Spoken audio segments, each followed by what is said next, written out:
Shalom, shalom, Yisrael, Yehonathan Dawit with you humbly. So what they call the 4th of July, 2021, and no, N-O, you will not hear anything like the songs like you just heard from the broadcast you previously was listening to.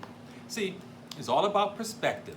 I wonder how many Native Americans out there jumping and hooting and hollering about the 160 million souls whose blood spilled down the mountains and the fruited plains of this land for that time. I wonder how many. It's all about perspective when it comes to Thanksgiving, who were just so happy that Apocalypto came aboard. You know, this is not an anti-America ministry. I was United States Marine Corps, and I was actually in a war. So this is not what I do. And I also is not one of those black movement ministries. This is a Hebrew ministry, and the focus is on what you're hearing there. Matter of fact, there is a time to celebrate today for Yahweh's people, and you're going to find out in this Torah portion number 37, Shlach Lecha, sin for yourself. Shlach Lecha, sin for yourself. There's an actual time to celebrate, and it ain't being independent from Britain. And you can get this Torah portion, numbers 13:1 through numbers 15:4. The half Torah portion is Joshua 2:1 through 24. Shlach Lecha, sin for yourself. Now, last week we talked about the 12 spies. Actually, we're going to go into detail of that today. And we talked about this image of jealousy in Ezekiel 8:3 and 5. The image of jealousy in Ezekiel 8:3 and 5. This goes right into the Daniel Revelations. And then we know, because Revelations 13, 5, 8, 12, and 14 and other places talks about the image of the beast. If you look at the download I sent of this Torah portion last week, look at the reloaded edition, the updated edition, because I know I had videos. I got a great video with the Indiana Jones and all that, and I got some great pics. So even though I download for the YouTube channel this broadcast, it's the next one that you really want, because that one has the professional editing done to it. So really, I'm trying to let you know that we need to study these things, because is Yahweh, is he in the bush, the burning bush? Is he in the thicket? Or is he between the cherubim? He says, seek my face. And we know that the devil is in the details. Why do you think certain sayings are out there? It's not random. The devil is in the details is for a reason. You're going to find out all this stuff when we get through these Torah portions. In Numbers 8:7 last week, talk about the ruddy heifer. And Numbers 8:7 is critical, because from that point, see, Yisrael, we never got the point that Yahweh was making, that what they're doing now was a type for the end times. It was not all about Yisrael.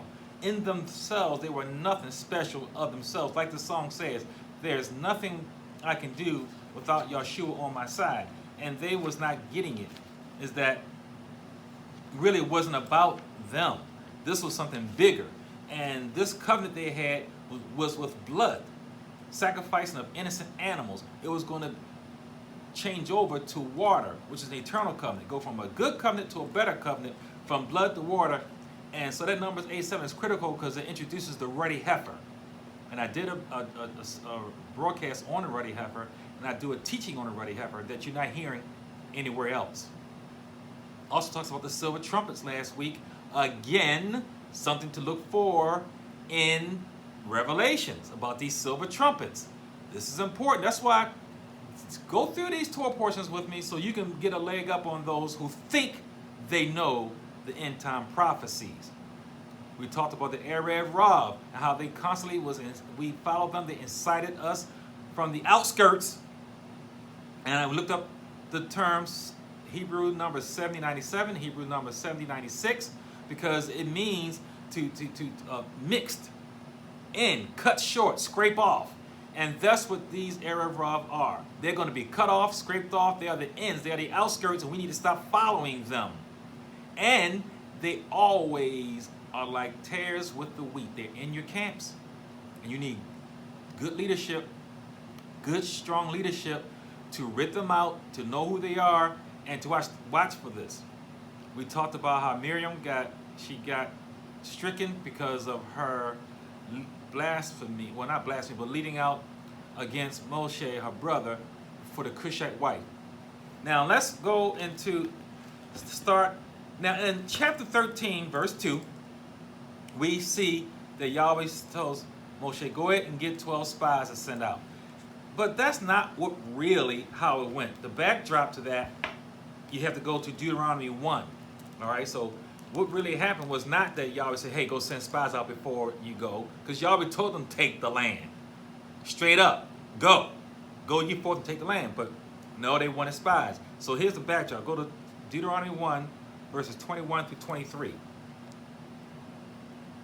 And it reads, then, and this is Moshe recounting to Israel, okay, before they really go into the land. This is Moshe recounting to Israel their history that got them to the point where they are now.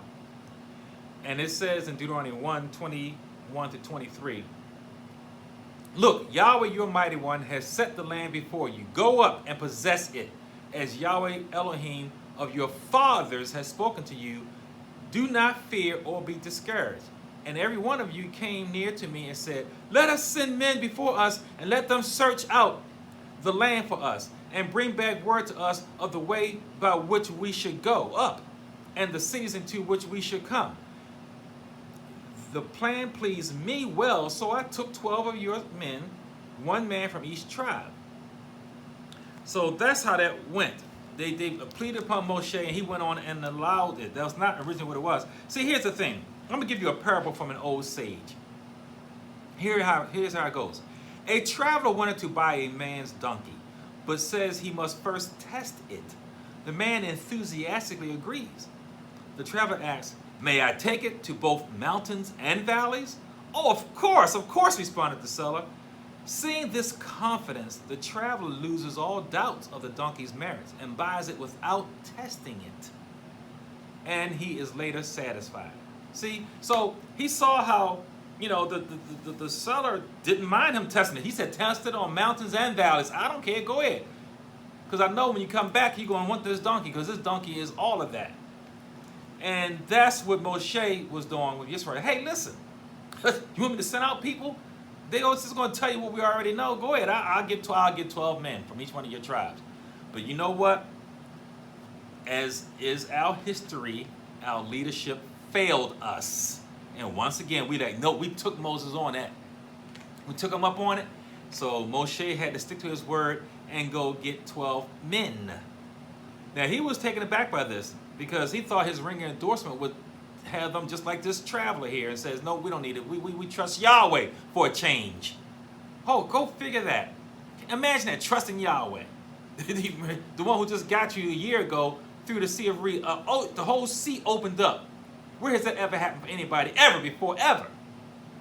Every day they were eating food that came out of heaven. They woke up, come out of their tents, and it was right there. And they still didn't trust. We still didn't trust. You, me, us. So Moshe, he chose respected Nashim. And these are righteous men. This is not like the ones that were destroyed before. The other leaders were picked for various reasons before. Dead. And this is not the Sanhedrin. They had a different office. So this is not, the Sanhedrin was still around. So this is not them. This is another group of men. And since Moshe was surprised that they went on and took off the offer, he made sure he got 2 men in there that he knew would not come back with a bad report. And that was Hosea and Caleb. Now, Hosea, we're going to talk about this name change because you Hebrews out there, you new brews. I'm calling you new brews because you all came about since the smartphone. Some of you go back a little further to the internet. So at best, you came around the year 2000, but most of you came around 2012, 2014. I showed you that in Scripture, how that's true. I showed you that in Scripture. It's not me just giving my opinion. I didn't give an opinion. Most of you are new brews. You wasn't around in the 80s like I was. And this name, you're going to find out where this Yahushua, Yaharlah, and Yahshua, well, I call him Yahushua, which is the most accurate name, pronunciation of his name, Comes from right here. So these men were great men that Moshe chose. I mean, he chose mighty great Sadiq men. And matter of fact, the listing in the scriptures, you read it, is not in order of the age of the tribes, nothing like that. It is in order of their righteousness. That's why you wonder the order seems to be mixed. And so great with these men, Caleb was listed number 3. And Hoshea was number 5. So that shows you how great these men were. But we know how the story turns out. Now we see in this story, Levi was not represented. Okay, so that means Yusuf had 2 tribes represented, Manasseh and Ephraim. So Manasseh was represented by Gadi. All right, and then Ephraim was represented by Hoshea.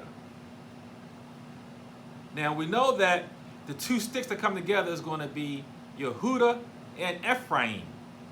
So Yahweh did not want to have a spy coming back with a bad report from Ephraim. That's why they had 2. You had Manasseh, who had Gadi, and you had Ephraim, who was represented by Hoshea.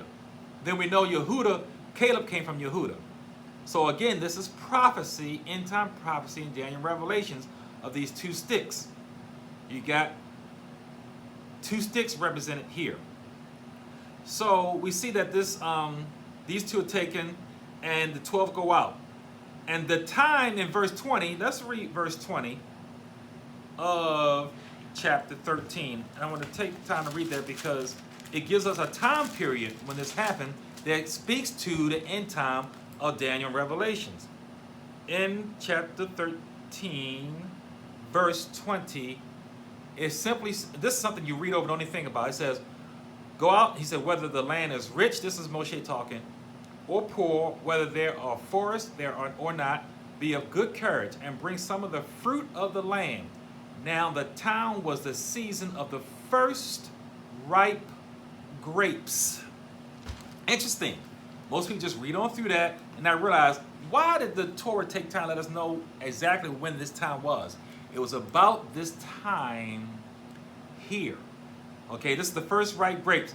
And that time is around June, July. You know, the grapes harvest are taken in June, July, then August and September. After Shavuot is when you get the grapes and the olives and the dates and the figs and the pomegranates and other things. So the Torah does not waste words. It ain't like us, just saying things to fill in space and time. It let us know the time period for a reason that speaks to the end time. So stick with a brother here, Yehonatan Dawid on WFBR 1590, Sundays 1 to 2, so we can learn these parasha portions to help us to get a foundation to stand on when I drop some knowledge on you that you're not hearing other places. So the land is spied out. Samples with Moshe said to take was for encouragement, not for discouragement. And we know those 10 of those spies brought back samples for discouragement instead of encouragement. They were out for 40 days. Once again, we talked about the prophecy of 40 days. I talked about that. I've been talking about that for a long time. I talked about it last week. A lot of examples of this 40 days. That's going to speak to the end time prophecy of why they were out for 40 days. I keep repeating that because I want you to remember that. They came back and gave a negative report. Now, they had to go ahead and shout out to everybody. Now, everybody didn't send them out. So why are they shouting out to everybody? They're supposed to give the report to Moshe. So the Meraglim is Hebrew for spies. The Meraglim go out and shout down about how grand the land is, but how great and strong the people were. But Caleb tried to shout them down. And said that they can take the land, that Yahweh has it for us. He said, these people are our bread. Now that's cocky. That's powerful. That's a man from Yehuda. And we over here wearing t-shirts and hats and all that stuff and drinking from mugs talking about Judah. You ain't Judah. Stop it. Stop it. So he tried to shout them down, but no. The Mergalim wanted to talk about, hey, we look like grasshoppers to them. And this really was their greatest sin of their report. We are not supposed to speak of ourselves or look at ourselves per how the world perceives us. Y'all don't see us as grasshoppers. But they want to get a report that says the giants will think of us as grasshoppers. And you don't live your life based on how other people perceive you, how the world thinks of you, and that's what they did. And I have what I teach that this why they use this word grasshoppers, because I teach that after they crossed the Sea of Reeds, and they had a month where Moshe was teaching them how to fight. Remember, none of them had fighting history. None of them had fighting experience. And they were taught by Moshe the 22 letters of the Hebrew alphabet. Each Hebrew alphabet has a fighting move, a fighting stance, or an attack stance. One of the three. Either an attack, or a defense, or a stance. Each of the 22 letters has a corresponding body, what you call martial arts move. And they were taught that. And of course in martial arts there's a lot of jumping and hopping. So they was like, hey, when we fight these people, they're going to think of us as grasshoppers. That's why they use the term grasshoppers. If you go to Jasher, and it talks about how Jacob's 10 sons went out and fought down and took over and conquered a lot of cities, great cities and giants, and even Amazon women after the rape of their daughter, their sister Dinah.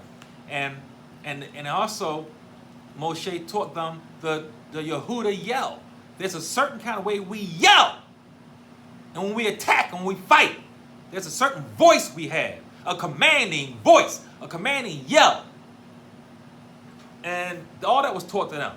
So they were taught how to fight. They knew the Hebrew alphabet, and each letter had a move. And they came back saying, we're going to look like grasshoppers. And we're going to be yelling like cicadas, like 17-year cicadas. That's how we're going to be yelling. Well, they gave the bad report. Now, this is the one time, every week come here, talk about the Erev Rav, but this is the one time we cannot blame the Erev Rav, we cannot blame Esau's seed on this one. Because they weren't any one of the 12 spies. They were not any one of the Meraglim. This was all Ibarit. These were Hebrews that gave the bad report. Hebrew leaders. And we have a whole lot of bad Hebrew leaders in our camps. Bad ones. Running their mouth, don't know what they're talking about. Running their mouth, being negative, giving bad reports. Running their mouth, don't have the experience to lead. But they're leading. And we got a lot of people following bad Hebrew leaders. Yes, we do have Erev Rav in our camps, but we got a lot of bad leaders. And when we had good leadership, we will be unified. We will be together. We will be together. I saw a clip today taken from Acts 18 about two teachers of the word of Yahweh and of the Basor, the gospel, but they didn't have complete knowledge and how they were corrected properly. And we don't have leaders to do that, who properly correct people, who don't put people on blast on the worldwide net, which you should not do, which is sinful, which is wrong, which is anti-Torah. And we got bad leadership. We had bad leadership here come out of Mizraim, and we got it today. And it shows it right here in this Torah portion. So the Erev Rav took up the mantle, they took up the stick and said, hey, they gave a bad report, let's go back to Mizraim. And we're going to make ourselves a leader, and they're going to make another idol and go back to Mizraim. Now the Erev Rav did do that part, but it's only after the Hebrews gave the bad report. So now everybody's in an uproar. Oh no, we're going to be killed, and our wives and children will be taken as captives. Now that was very prophetic. They spoke it, Yahweh held them to it. Our Hebrew leaders spoke it out of their mouths. That's why you got to watch what we say out of our mouth, because what happened was what they said out of their mouths. Not one of them, of fighting age, who should have known how to fight, who were taught how to fight, not one of them went to the promised land. But guess who did go in? Their children, who they said would be held captive, and their wives, who the wives died off natural age, or some of them went in, depending on their age. And all the girls, all the women, all the virgin women, and all the wives who just didn't die went in, and all the children, 19 and down, went in. None of the men. So the man was 20 years old, he was dead. By the time he was 80, didn't make it in. And that's what our leadership gets. Running their mouth, and they had no reason to complain against Yahweh. Now, this speaks to, again, to the end time prophecies. You know, in Ezekiel 20:38, talks about how Yahweh is going to purge out the rebels. And that's what's going to happen again after that sixth seal earthquake. Everybody's not, nobody, none of you men, none of us men, 20 years old and up is going to make it into the promised land. Hey, you know what? Just came by here to tell you that. You're not going to make it. That don't mean you're not saved. I didn't say that you're not saved. That says you're not going to make it. You're not part of the 144,000. Take the laving out of your chest. Calm down. Back up. Sit down. They're all virgin men. They're going to be children. 19 and down. Now, how are they going to procreate? Because, you know, the record talks about children being born. What's because, remember, their sisters get in. And the women who still are alive. Who makes it through the 3.5-year journey to Zion. Because, remember, in the census, women and children are not counted. So the 144,000 really will be more than the 144,000. But the 144,000 proper will be virgin males, 19 and down. It ain't you. Stop trying to get in where you don't fit in. The other Hebrew teachers don't want to, first of all, they don't even know it, most of them, and they don't want to try to hurt your feelings. I ain't trying to hurt your feelings, I'm just going to tell the truth. Your feelings are hurt, then so be it. No males 20 and up is going to make it. That don't mean you're not saved, just means you're not going to make it.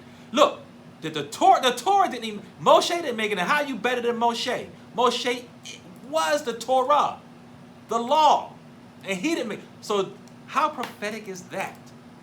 In the last days, is the Torah going to make it? Is the 613 going to make it? This is deep. I'm saying a lot of deep stuff to you, Yisrael. Yehonathon Dawid with you here. 59 WFBR. Yahweh for Christians. The Torah, is it going to make it? Did it make it back then? Did Moshe, the Torah, the 613, did he make it into the promised land? Let's look at Acts 7:37. Acts 7:37 to 39. And it reads, this is Stephen now. This is Stephen giving his testimony. And that's 38. And it says, and this is Stephen talking about to the Sanhedrin, all right, testifying against them and their outcry against this man they're talking about, which we know is Yahweh Shua. He says, this is that Moshe who said to the children of Israel, Yahweh, your mighty one, will raise up for you a prophet, a Nabah, like me, from your brethren. That means it has to be a Hebrew person. Somebody looks like me, all right? Like me, from your brethren, him you will shema. This is he who was in the congregation in the wilderness with the Malak. See, so that Malak all the time was Yahweh Shua. It was not Yahweh. The one speaking from Sinai, all from the beginning to the end, is all Yahweh Shua. We didn't get it. We didn't get it then, and most of us not getting it now. The Malak who spoke to him on Mount Sinai and with our fathers, the one who received the living oracles to give to us. The living oracles, that means the commandments are living. They are water, not blood. We didn't get it. I'm saying every week now, it went from blood to water. They're living. When something is throat is slit and blood is gushing out, it is now dead. So the Torah went from Yahweh Shua came, and the living waters are under the tree. 4 directions, north, south, east, and west. Living waters. He also was the ruddy heifer. Living waters from blood to water. Stephen is trying to tell them that they're stuck in the blood. There ain't no power in the blood of the Lamb. Get that song out of your head. You'd be better off singing ghetto rap. You ain't saved by blood. And Stephen is trying to tell them that they ain't getting it. They still trying to put in the 8-track. 8-tracks don't work now. So he says, whom our fathers would not obey, but rejected. See, our Hebrew leaders, they would not obey, and they rejected. And their hearts, they turned back. In their hearts, they turned back to Misraim, in their hearts, their minds were in slavery. Today, most of us are still in slavery. In the slave name of the Lord God Jesus Christ, in the slavery of English, talk about the Lord God Jesus Christ, which was given to you. See, we hate everything about the history of slavery except the Lord God Jesus Christ. You got the Lord God Jesus Christ in slavery. And he says right here in verse 39 that in their hearts they were turned back to Mizraim. Their hearts were still in slavery, though their bodies was not in Egypt. And that's how we are today. Bad leadership teaching bad stuff, filling the churches up today. Shabbat was yesterday. Yesterday. Why are you in church today paying tithes? Old Testament stuff, but the Old Testament was done away with. Paying tithes, though, he ain't take that, he ain't cut that out of, he ain't put that out of the Old Testament. And we know that the Besorah was preached to them. That's in another place, I think in Acts 4, as it was to us. It's the same message from the 6:13 to the 2. Love Yahweh with all your heart, mind, and soul. Love your neighbor as yourself. Do to others as you have them do unto you. That's 613 commandments right there. It's the same message. And if you don't get it, you're not going to get it when that earthquake happens. See, the thing about it is, the kingdom comes through the seed of the woman, not the seed of the man. Adam consciously chose Mother Hawa over the Yahweh. Eve was, at least she was deceived. Man was not. See, so we chose the woman over Yahweh, who was deceived. We was not deceived, and we chose her. So it's through her are we going to be reconciled back to Yahweh. Through her seed. Her seed was Yahweh. And it's through him that we are reconciled. Now, since the people engaged in weeping without a cause, based on the Mergalim, the 10 Hebrew spies, what did they do that night? Weeping and crying all night. And this was, and Yahweh held them to their words, this was Tisha B'Av.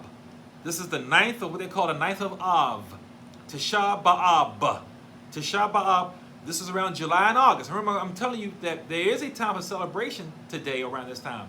It ain't your independence from Britain. I'm going to tell you what it is.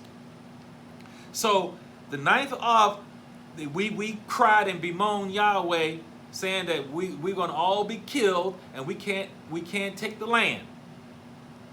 And what happened is that since we wanted to cry, Yahweh held us to that. And what happened?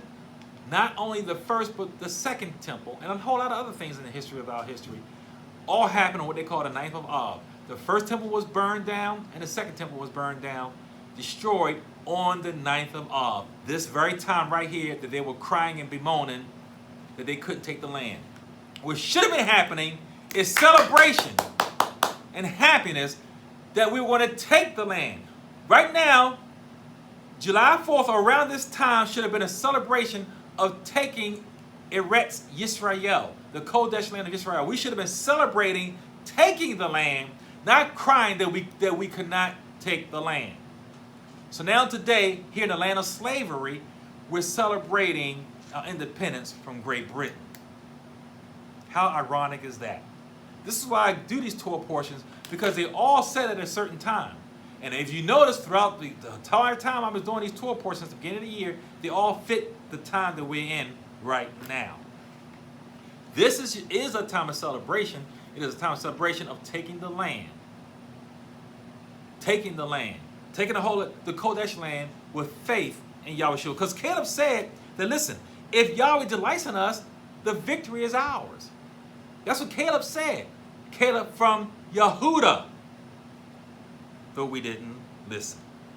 He even said in verse 9, see, people don't believe this, but do you know there are literally what you call, there are angels. There's a grid line, there's a grid mark over the entire earth. Like a chessboard. There are grids. North, south, east, and west. Horizontal and vertical. And there are angels who have strongholds and they have authorities over certain points of this grid mark. Because remember, Adam gave up his authority over the land to Hasatan. So he gave it up to him. So there are angels stationed all throughout the earth with strongholds. Baltimore has its stronghold angel. I tell you now, that's a stronghold of depression. The Baltimore, D.C. area, a stronghold of depression. That's a depressing angel. And what Caleb said, look at it in verse 9 of chapter 14. He says, the Canaanite guardian angel has been removed. Even he knew that. The guardian angel that was over Canaan, Yahweh had him removed. So there was nothing to fear. We were supposed to go in and take the land. But we didn't. We did not.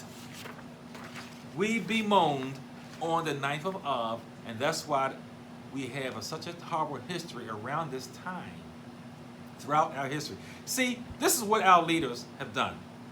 We failed Yahweh. We failed to believe in Yahweh when we was told by Pharaoh we had to make bricks of our straw. We cried because Moshe said, let my people go.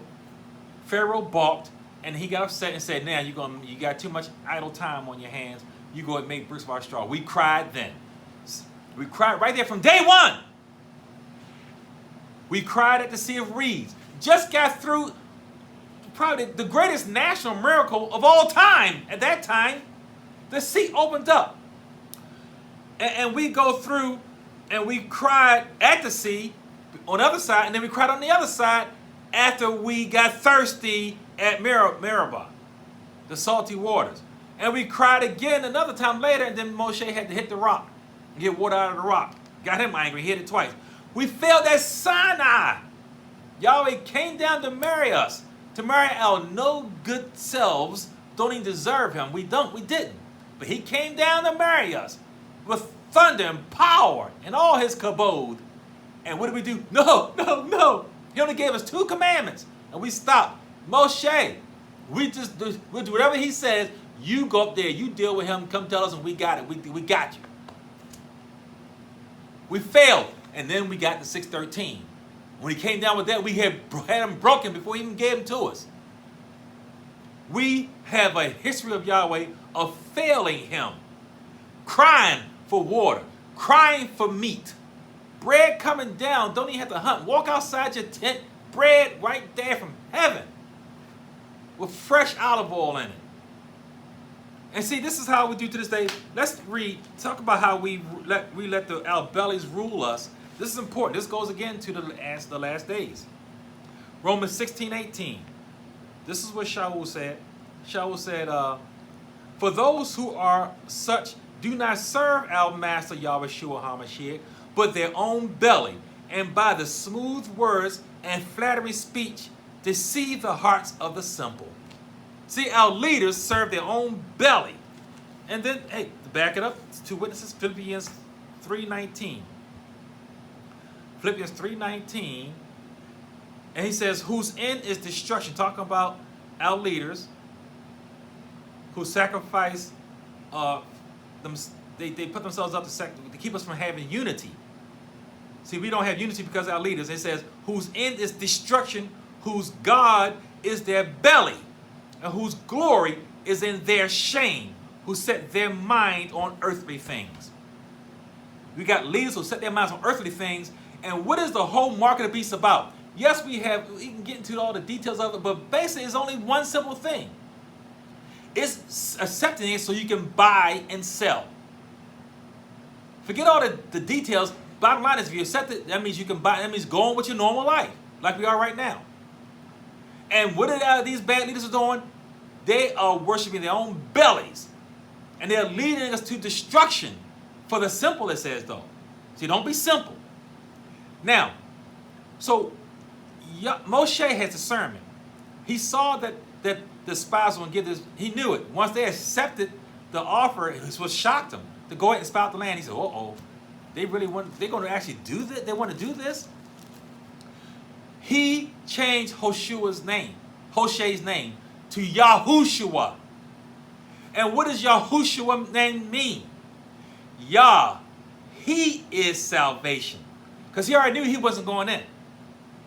He already knew he wasn't going in. He knew that he messed up with Yahweh, though he begged Yahweh. So he knew that Yahushua, he changed Hoshea's name. Hoshea's name means salvation. So he added the Yod Hey and made it Yah. He is salvation. So now you got a Hebrew brother right here talking to you now, who's trying to tell you, who did sit into an actual Baltimore Hebrew University and did learn some Hebrew, enough to let you know that the difference between Yahushua and Yahweh-Shua. The name of our Savior is Yahweh-Shua, Yahweh-Shua. I am salvation. We know Yahweh means I am. So that's Yahweh. That's the I am part. The Shua is the salvation part. His name is not Yahushua. That's Joshua's name. See, in Hebrew, the word for he is who. But when you learn this way, and this is good, I'm glad, thankful for you. But you learn it from mass media, and you never learn. You don't even know what the word he is in Hebrew. You don't even know how to say he. You know how you say the word he? Who? Who? So that's what Joshua's name means. Yah, Hushua, which means Yah, he is salvation. Yah, he is salvation. That's not the name of the Savior who died on the tree for us. His name is Yahweh. I am salvation. I am salvation. Yahweh-Shua. That's his name. And when I first learned this thing over 40 years ago, I never heard of no Yahoo or Yah. I never heard no who in his name until that's new. It's less than 20 years old. It's new. And we're following after it, hook, line, sinker, just like we did right here, following after. We're doing it just like we did in coming out of Mizraim. We follow things without knowing things.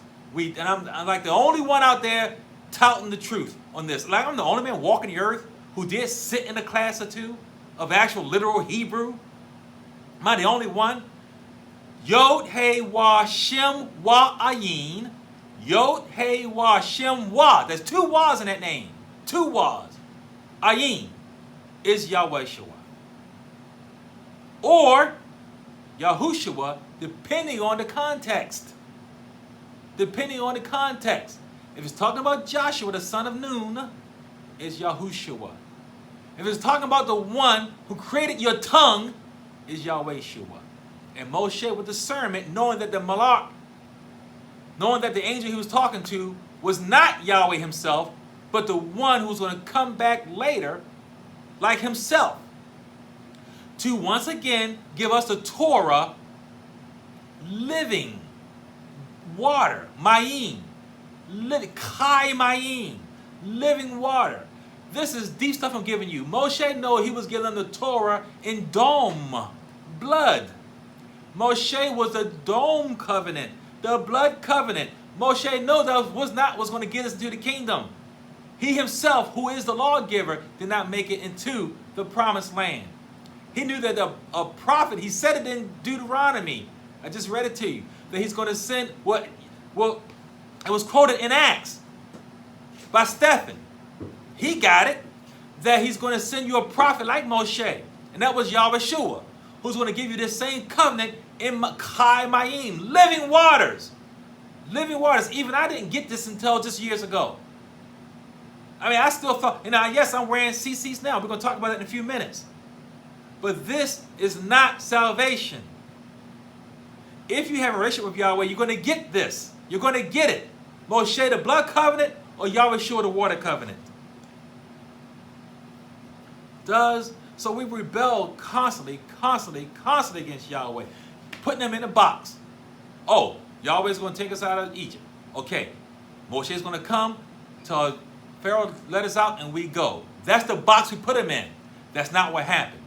Okay, we know that you had the 10 plagues. Now we're out. Okay, now we're going to go to the promised land. Put him in a box there. That's not what happened. Okay, now we got to cross the Sea of Reeds. Okay, now we're going to go to the promised land. Now we're going to meet Yahweh at Sinai, and then he's going to guide us in. That's the box we put him in. That's not what happened. Oh, now we got the 613. Now we're going to go into the promised land, but we're just going to send spies out to tell us that, hey, it's easy peasy cheesy. So we put Yahweh in the box there. That's not what happened. We still do it to this day. We still do it to this day. We put Yahweh in a box and everything. We see him. They did it. We wasn't even looking for Yahweh Shua. He came here, a small man, about 140 pounds, 5'10", with a limp, just like Jacob, not looking beautiful, just a regular old average, below average man. Not the kind of Messiah they thought would come. Put him in a box. He didn't come in kicking and screaming and killing the Romans and took the land. They put him in a box, and that's not the way. They didn't receive him. And then he died on a tree. That's not the Messiah they had in their box. That's not the one they had, and we rejected him. I'll say the Messiah is not supposed to die, but he resurrected. He's going to come back, and he's going to receive those who don't have him in their box. Those who receive him and who has a relationship with him. A relationship. Who understand the 613. Who understand from the blood to the water. He washed, the one who created feet was washing feet. And he washed it with water, not blood. He washed it with water. When he was stabbed in the side by the Roman soldier, out of his side came dam wa mayim, blood and water. I'm just a humble brother with 20 followers. Please share this, get it out there. Get more people to listen to a brother who's teaching you the truth that even our leaders are not quite understanding of Yahweh Shua, Yahweh Shua, Yahweh Shua. Not Yahweh Hurrah and all the other stuff. And of the water covenant of better promises, of eternal promises, because you're going to be lost when he returns, not in your box. Because I'm going to teach this thing like you're not hearing it. In Daniel Revelations, all that stuff about those beasts and all that stuff, you got it all wrong. These horns, all that, what you think about what they are, it's not right. I'm telling you it's not right. I'm going to give it to you from the book. From the book. The two greatest sins we had, and we had many, was the golden ox, which was incited by the Arab Rav, Esau's seed, the mixed multitude, and this one right here, the 10 spies with a negative report, which was spurned by Hebrews. So every mouth will be stopped. Whether you're brown, red, yellow, black, or white, it's going to be stopped. Because we all have let Yahweh down. We all have not had faith in him. We've all turned aside. We've together become corrupt. There's no who done told, no, not one. Can't blame the white man for everything. Can't blame the Jew man for everything. Need to stop it. Look in the mirror. That's the one you blame. The one you saw in the morning when you was brushing your teeth, that's the one you need to blame. You get to this book. I've been saying this for years.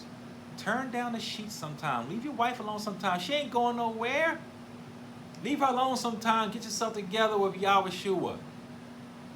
Leave her alone for a little while. Month, 2 months. It ain't gonna. You'll be even more lovable when you come back. And you'll be like, wow, she'll love you more. Now you'll be better with a better relationship with her.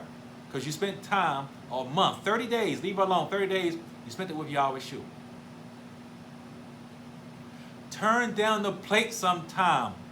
You look, take your hand right now. Squeeze your stomach. I guarantee you got fat up in that hand. It ain't going to hurt you to turn that plate down and spend some time with Yahweh Shua. All that fat. Put 2 hands down. I bet you got fat in both your hands. Including myself. Including myself. And the reason why I'm saying this is because I looked in the mirror and talked to myself.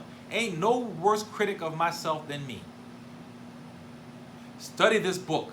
Learn this book. Get out of the boxes that you put Yahweh Shua in. Get out of those boxes. Get out of them. Because the devil is in those details. Don't get caught. Not seeing the Messiah because you looking for the wrong thing. In the wrong places, in the wrong time, in the wrong way. But what did we do? All back late again. No, after we hearing what Yahweh said, y'all ain't going to make it in. The young bucks, those 20 years old who's going to be most affected by this, because then they 20, you got the 20-year-olds who are not going to make it in, because it means they're going to be dead by the time they're 80, and they didn't like that. No, you're right, we sinned. Yeah, they all cried, yeah, we sinned. Everybody admitted that they sinned. Yeah, well, y'all knows you sinned. Moshe only got Yahweh to take us back because he said, for your namesake, Yahweh. And he used Yahweh's words against them. It was funny. Moshe quoted Yahweh. There's 13 aspects to Yahweh's mercy. And Moshe called them out to him. And he used Yahweh's words. He quoted him. And Yahweh was like, all right, whatever. All right, I'll take it back. But you know what? Ain't none of them going in there. So if you're a 20-year-old, you're hurt the most. Because that means you're not making it. You're going 40 years walking around in there. And you ain't making it. So the young bucks went up there and said, we're going to do it. And what happened? Moshe told them, don't you go. Yahweh's not with you.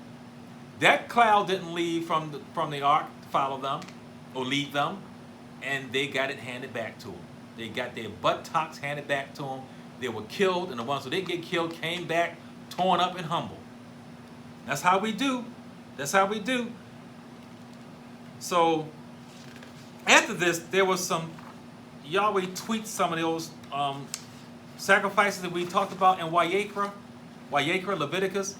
He did some tweaking because there was some couple of sacrifices that Yahweh tweaked a little bit. He added like a drink offering. Okay, they had libation that was added to a couple of these sacrifices. Now it's boring to most people. People who like to just read the New Testament or all the fun stuff, you know, in the Bible, what they think is. But for somebody like myself who studies this, those sacrifices, that tells you some things.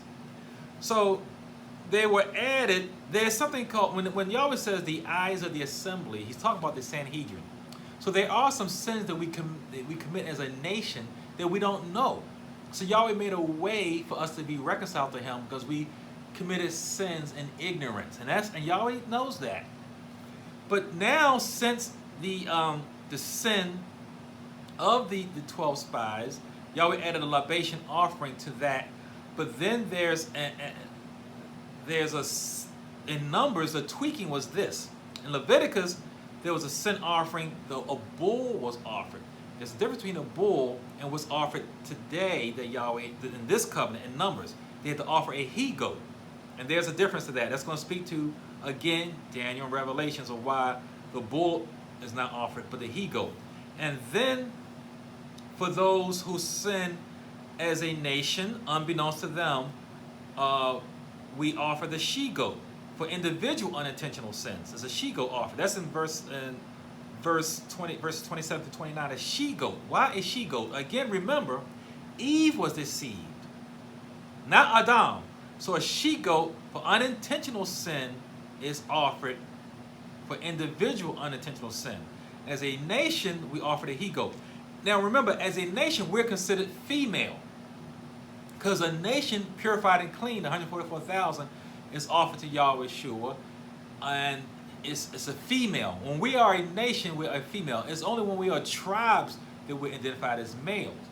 But salvation doesn't come through the tribes because Yahweh Shua overshadowed Miriam, and Miriam was impregnated without man. So we see that the seed of the woman was reconciles us. All this means something. Now we go on to people who want to once again curse themselves by complaining against Yahweh when it comes to this man who was stoned to death for gathering sticks. Why do you think that Yahweh put this narrative in there right after talking about tweaking the sacrifices, adding the libation offering, and going from the bull to the sheep, the he-goat, the she-goat? Right after talking about that, he brings the narrative in about the man gathering sticks. And then when you read it on the surface, it seems brutal. This man gathering sticks, and he gets stoned to death because he's gathering sticks on the Sabbath. First of all, Yahweh said it don't matter what you think, that's what's supposed to be done. That's number one. But since we're flesh and we got fleshly minds, I'll go ahead and explain it to you. He was doing more than just gathering sticks on the Shabbat. He was doing it intentionally. And by the way, in Wayekra, Leviticus, and here in Numbers, Yahweh stresses there is no sacrifice for intentional sins. You can't go out there and willfully sin and then offer a sacrifice. So number one, he was intentionally sinning. It was on Shabbat. There was 2 witnesses, numbered strike 2, and they warned him, strike 3. And he was not just gathering loose sticks here and there. They were in the wilderness. He was going far and wide gathering sticks, and he was pulling them down off of trees in addition to just gathering sticks. He was pulling off fresh sticks. He was doing serious work on Shabbat, and after 2 witnesses have warned him. Yes, he should have been stoned, and he got stoned. Hallelujah. Keep Shabbat. Do what Yahweh says out of his mouth, and you will live. Stephen says these are living commandments. Stephen said that in the New Testament. It's not about just harshness. Ezekiel says Yahweh is going to take out the stony heart and give us a heart of flesh. So he was stoned. Then after that, Yahweh gives us the law of the tassels, the tzitzits. Right after that. Why? Because we need it. We need it. Because the tzitzits was supposed to what they do is to help us remind us from our straying minds. Yahweh says we have a proclivity to stray. Never have idle thoughts. When you're driving, it's a good time. I do that a lot. I have to stop myself. Idle thoughts are going to lead to sins. Yahweh gave us the tzitzits to help us. We touch them, we look at them, and we get the blue cord. This helps us remind that he is a creator, that he is our creator. He created us upright, and that the blue is his throne. The sea, he created the earth and the sea, even though the sinful angels fell into the sea. He created heaven and earth. The tzitzits is to remind us to keep us from idolatry. And you look at all these times we have argued and complained against Yahweh, and we just hear in the first 4 books, look how many times we have complained against Yahweh. Look how many times we talk about going back to slavery. Look how many times we complained and cried and moaned. The tzitzits, Yahweh says, hey, you know what? You need something. Because how long am I going to carry you? How long? And he gave us the tzitzits to help keep us from straying from him. Wear your tzitzits. Now, people don't have to see them. They're for us. I don't wear, I don't wear them all the time. It is not for salvation. It's for relationship. It is to show the royalty of Yahweh's people. And I usually wear them just at the holidays or Shabbat and all that kind of stuff. And, whatever. But they are for something. I tell you what, try it. See whether you conduct yourself differently when you don't have them. There's certain things you just probably do. It helps a reminder. And that's what he did for us because we need it, because we keep on straying from Yahweh. We stray from Yahweh in our words and our thoughts. The time keeps ticking. Each second keeps ticking. Time doesn't stop. Does our thoughts of Yahweh stop? Yes, they do. They stray to idolatry and blasphemy.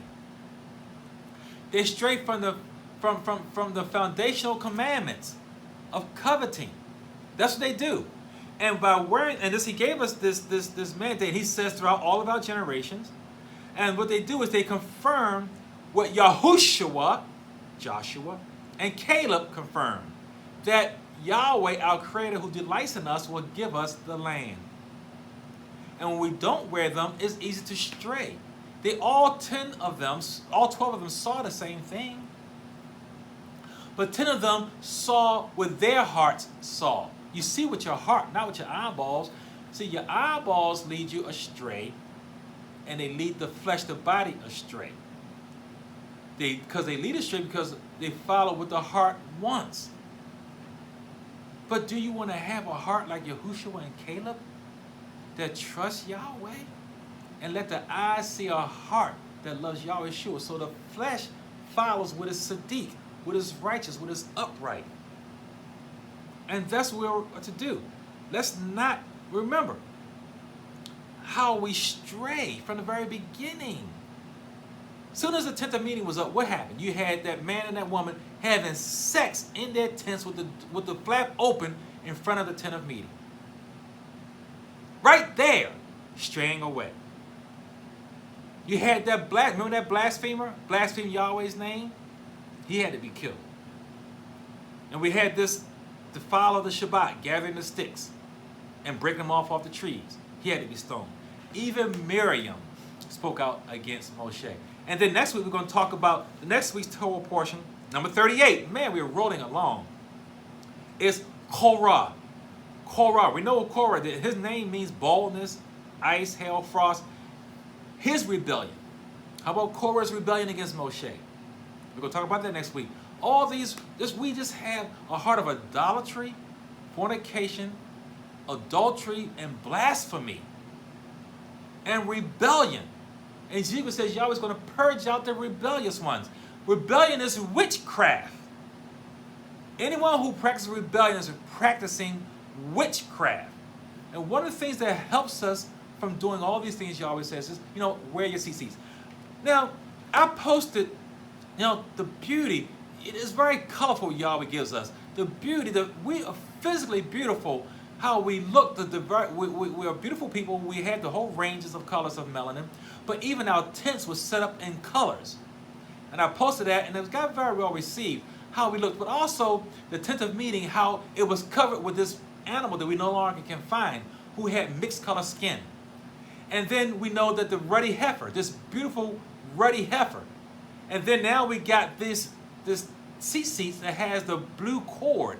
This blue cord comes from a fish. His blood was this blue that mirrored the color of heaven and the sea. We cannot find this fish anymore. So we see all these colors help to beautify Yisrael.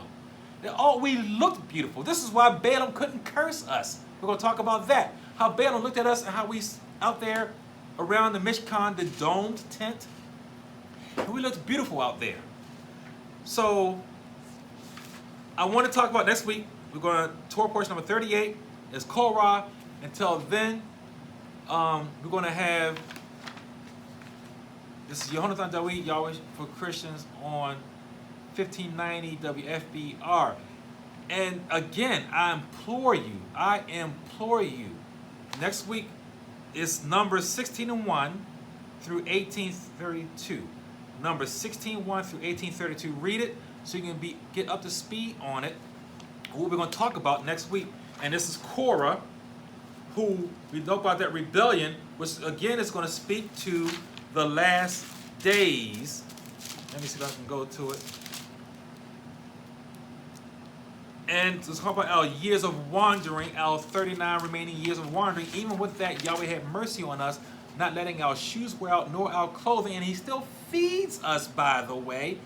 And he still feeds us. And again, these are lessons. In this Torah portions, you should see us in this. You should see us.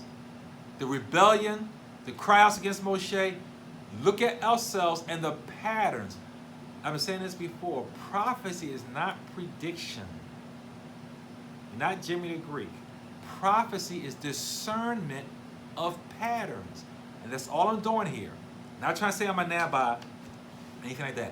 What I'm doing is giving us discerning the patterns that are shown here in these first 5 books of Moshe, and how they are followed throughout our history, and how that same pattern is going to be replicated and is being replicated in these latter days of Daniel Revelations.